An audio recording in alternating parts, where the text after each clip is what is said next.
Welcome to this short webinar on looking at return on investment in coaching and mentoring. If you're listening to this webinar, then you'll already know that Team Boo are passionate about helping organisations create happy and healthy workplaces through coaching, leadership and wellbeing initiatives. I'm Karen and I support Team Boo with the delivery of CMI coaching and mentoring programs. So what are we going to cover in this short webinar? So we're going to look at why we look at return on investment in the first place. I'll explain some of the traditional methods of evaluation. We'll then look at how you go about measuring return on investment and then look at some different options instead of looking at return on investment.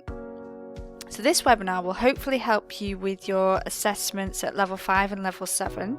So looking at level 7, it's assessment 7015 and 7020, where there are a couple of tasks that relate to measuring the effectiveness of coaching and mentoring.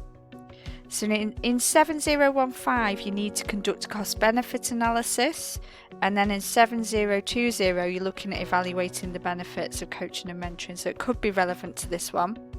And then at level 5 it's assessment 5015, where you're going to be looking at evaluating the benefits of coaching and mentoring. And then also there's another task where you're looking at some of the processes to be able to record and monitor the impact of coaching and mentoring. So hopefully you found it useful.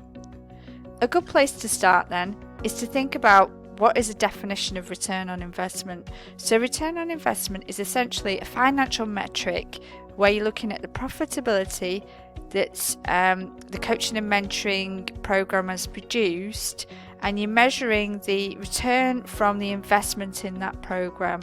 So it's a simple ratio of the gain or loss from an investment relative to the cost of the program.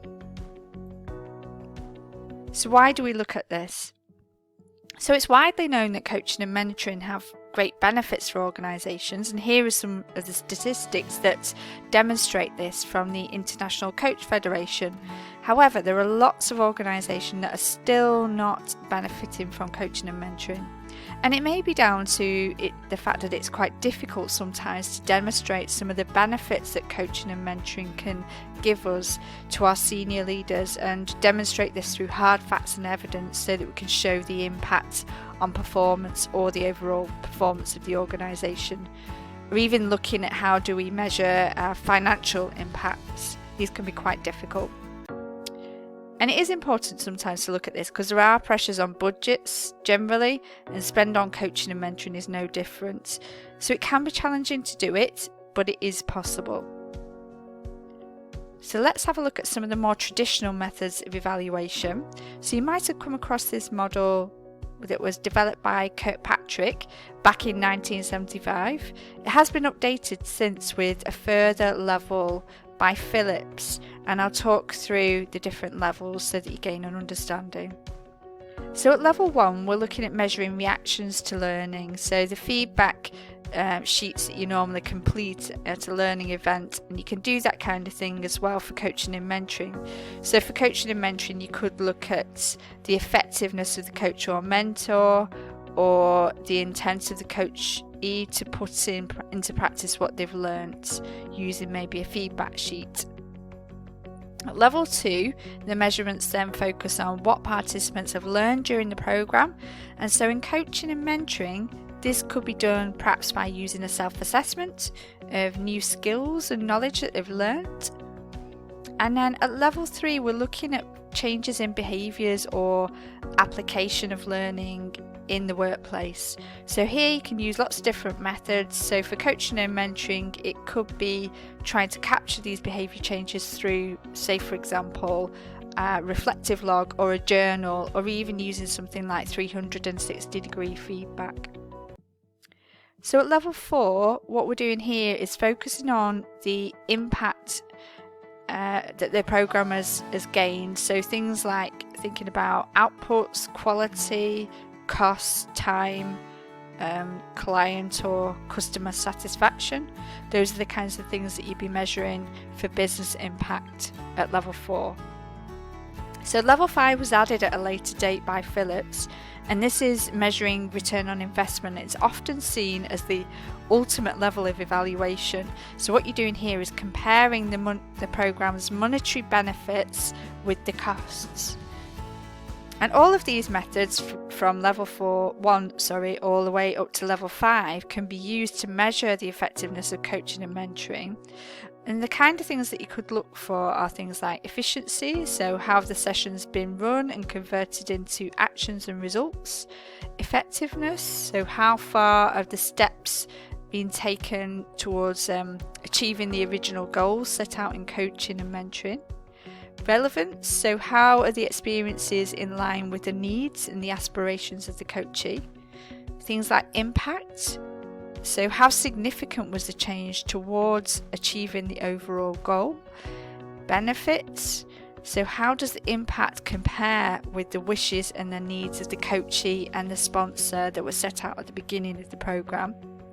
And then sustainability, so to what extent can positive changes be expected to last after the coaching and mentoring is finished.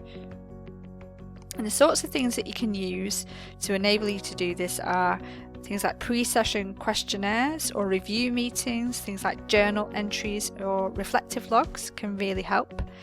And as with any approach, it's really good to start with the end in mind and have a really clear idea of the objectives that are going to be measured in the first place, so having real SMART objectives, and maybe think about gathering some baseline data so that you can compare where you are now to where you were at the beginning of the programme. So if we choose to measure return on investment, how do we do it? So there are a number of different steps. It can be difficult, but remember this is about trying to work out the monetary value of the results versus the costs of coaching and mentoring.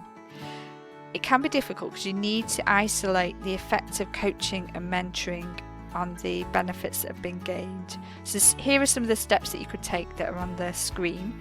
So firstly, looking at what the goals are and establishing a baseline. And then you move on to rating how effectively have these goals been achieved. And then look at identifying the tangible and intangible benefits that have been gained. And then what you need to do is estimate what the monetary value is of the business results and also measure those intangible benefits. And then finally calculate the costs and the benefits of the intervention. But what you need to do, as I mentioned, is think about how much of it was down to the coaching or mentoring program or were there other factors involved. And you might need to adjust the benefits gained depending on this and your confidence in your estimate. So measurements might be sought at an individual level or an organisational level, and they might be around performance or people-based measures or around the process itself. So I'm going to talk a little bit about the different levels of evaluation and the kinds of things that you could look at. So at an organisational level, these could be based on things like turnover, market share, productivity, service quality, time to complete tasks, or even depending on the type of organisation, if you're involved in sales. People type measures could include things like staff absences, customer satisfaction or complaints, employee attitudes, engagement, motivation, the reputation of your organisation if you measure that kind of thing, satisfaction amongst external stakeholders, and retention. At an individual level, the kind of things that you can measure are 360-degree feedback ratings, achievement of coaching objectives. You could compare pre and post coaching and mentoring skill or knowledge levels. You could look at things like appraisal ratings, or you could either involve manager assessment or self-assessment and look at things like job performance. In terms of measuring the effectiveness of the process, you can consider the coachee or line managers or sponsors' satisfaction with the coaching overall. You could look at the performance and quality of the coach. You could look at how the learning is transferred into the workplace. And you could look at things like cost per coachee or mentee. You could look at the effectiveness of administration arrangements and maybe cost effectiveness of venues if they're used. Obviously, some of these are easily quantified more than others. So how do we go about calculating return on investment? So there is a simple formula that you can use, and it's this one on the screen. So it's program benefits minus the program costs divided by the program costs times 100. So it seems like a simple formula, but the trick is to be able to quantify these benefits in monetary terms. And it is difficult, but it can be done. So for example, if you were trying to measure the benefits of staff retention, you could calculate these by cost to recruit or something like that. And different organisations like the CIPD might be helpful to have a look at, because they survey lots of different employers and they have lots of data on this kind of thing, so it could be worth looking at some of those sources. You might need to adjust the calculation depending on how much of it is down to the coaching and mentoring, and you could express this as a percentage. So say for example a senior leader was working on interpersonal skills, they might attribute 50% of the improvements to coaching, so therefore you'd have to adjust your calculation by 50%. There are obviously lots of articles that you can read, and I'm going to share those at the end of this session that will go into a lot more detail. One of the things you may need to do for your assessment, or even for your organisation, is to conduct a cost-benefit analysis, and this is a really helpful tool to measure the expected benefits against the expected costs.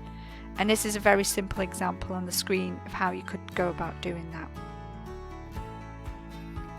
So a cost-benefit analysis could also be used to measure some of the intangible costs, such as engagement levels, although obviously these are going to be a little bit more subjective.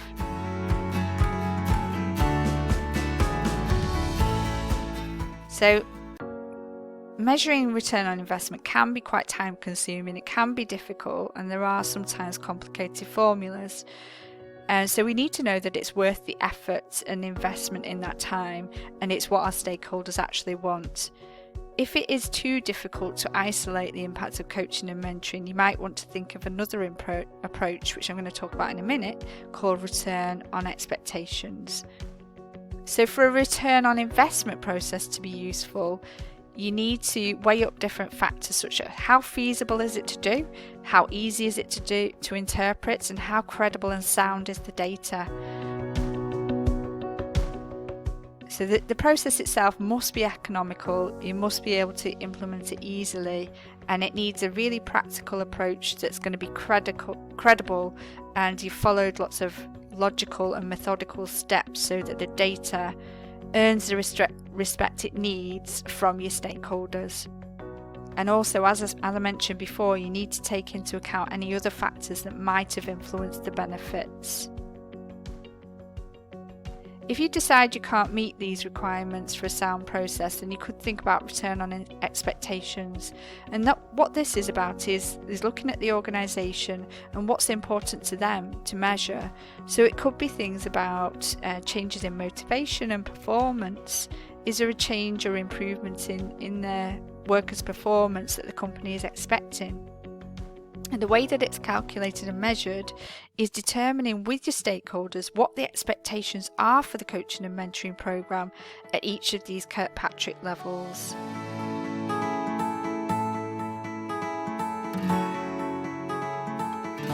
So hopefully this has been a good overview of looking at return on investment. So just a quick reminder, some of the things to think about. So return on investment is about measuring financial gain, and it can be really helpful to stakeholders. There are some other measures, so looking at the Kirkpatrick 4 levels. If you are going to measure return on investment, just make sure you follow some clear steps. You could use the simple formula that we've shared here to show the expected benefits, or another approach is to consider return on expectations. So good luck! And here is a list of some of the references that I used to create this short webinar. Thank you for listening.